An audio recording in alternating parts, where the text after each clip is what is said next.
مونږ خخې جنازې کړلې بشمار په دغه خاوره، مونږ خخې جنازې کړلې بشمار په دغه خاوره، د امن اذانونه دي په کار په دغه خاوره. راپاسې پښتنو سپین بغاوت مونږ له پکار دی، راپاسې پښتنو سپین بغاوت مونږ له پکار دی. تنګ شوي یو نور نه پرېږدو اغیار په دغه خاوره. لطیفه د دنیا خلک آزاد پکې ګرځېږي، لطیفه د دنیا خلک آزاد پکې ګرځېږي، یوازې د پښتون ژوند ناقلار په دغه خاوره. سلامونه، نیکې هیلې، احترامات مې ومنئ.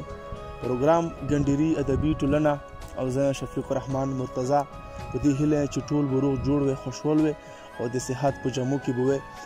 کتونکو د موږ پروګرام مقصد هغه خوره ورللونه چې کوم په ایرو کې دي هغه موږ تاسو ته وخت سره سره مخ په وړاندې رولو. په دغه سلسلې کې نن راغلي یو ببرک کیمپ ته چې دوی د کربغیل لارې باندې ببرک کیمپ ورسي. نو اوس ته راغلي یو د ښاغلي عبداللطیف ورغزي صاحب خواته چې ډېر ښکلی شعر لیکي، ډېر په زړه پورې شعر لیکي او په شعر میان انسان ده. او یقینا چې اورېدله خو مو ډېر و، خو مخامخ ملاقات مو چې دا نن مې سره وشو. نو ورڅه چې د عبداللطیف اورغزي صاحب نه څو پوښتنې وکړو او ورسره شعرونه هم واورو. اورغزي صاحب ته خو ټولو نوال په پروګرام ګنډېري ادبي ټولنې کې ډېره زیاته هرکلی او سلامونه یایو. وعلیکم سلام. مننه مرتضی صاحب چې دومره لرې نه راغلو، موږ ته مو د ګنډېري ادبي ټولنې پیش کې ځای راکړو، ډېره مننه. شکریه. مننه. اورغزي صاحب ټولو نوال خو دا راته وایه چې صحت مو څنګه ده او نن سبا وخت مو څنګه تېرېږي؟ الحمدلله، شکر دی، ښه مزو کې او ښه برابر وخت مو ښه ډېر ښه تېرېږي. مننه. دا راته وایه اورغزي صاحب چې شاعرۍ ابتدا مو د کوم ټیم نه کړې وه، یعنې شاعري مو د کوم ټیم نه شروع کړې ده؟ یاره شاعري ټیم کې تقریبا داسې 2015 نه مو شروعات کړی، لګیا یو مخ روان یو انشاءالله. ډېره مننه اورغزي صاحب. اورغزي صاحب نور به ټیم نه ضایع کوو، که ته موږ سره څه خپل کلمونه شریک کړي، شعرونه شریک کړي، تو به موږ ډېره زیاته مننه وکړو.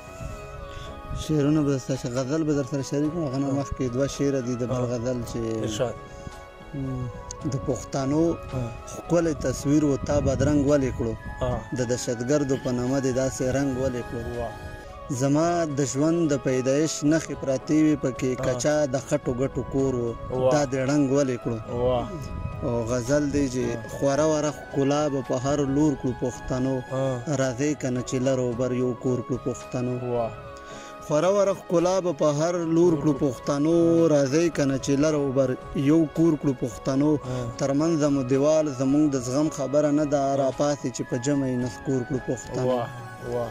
ترمنځه مو دیوال زموږ د زغم خبره نه ده، راپاسې چې په جمع یې نسکور کړو پښتنو.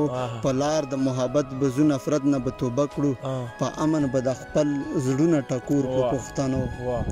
په لار د محبت به ځو نفرت نه به توبه کړو، په لار د محبت به ځو نفرت نه به توبه کړو، په امن به د خپل زړونه ټکور کړو پښتنو. په نه خبره جنګ شي په کلونو دښمنۍ وي،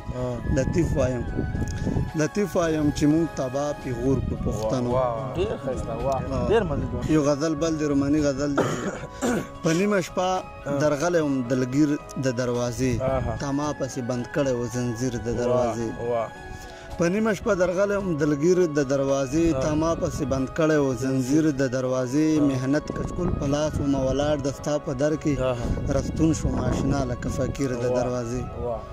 محنت کچکول په لاس ومه ولاړ د ستا په در کې، راستون شوم اشنا لکه فقیر د دروازې. په ما دې یقین نشته دا دې اوس یې درته ښایم، ریباره ما ویستلی دې تصویر د دروازې.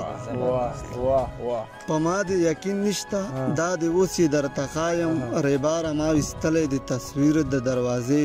ما خوب لیدو په یو ځای سره ناست یو خو چې چېرته، ما خوب لیدو په یو ځای سره ناست یو خو چې چېرته، مولا راته بیان کړلو تعبیر د دروازې.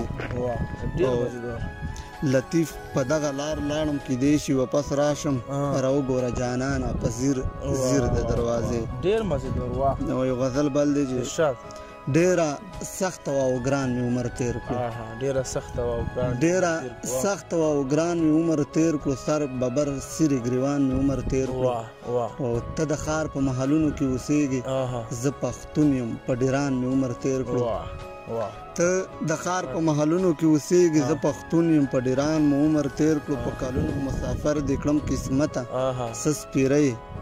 څه سپیری په خفګان مې عمر تیر کړو او په کور کلي کې زما صبح دی علمه یک تنها په بیابان مې عمر تیر کړو او ای لطیفه د هر چا په خوله پیغور وم داسې سوی په جهان مې عمر تیر کړو ډېره مننه ډېره مزیدار کتونکو دا عبداللطیف اورکزي صاحب چې موږ وینا خوندور په زړه پورې شعرونه واورېدو موږ ته خو یې ډېر خوند راکړو یقینا چې تاسو به وینا هم خوند خوستوي نو د مخته پروګرام پورې خپل ورور ورته اجازات ورکړئ چې چېرته کې خوشحال اباد بریالي اوسئ د آس پاس نږدې صفحې خیال ساتئ د ځان هم خیال ساتئ د لوی الله په امان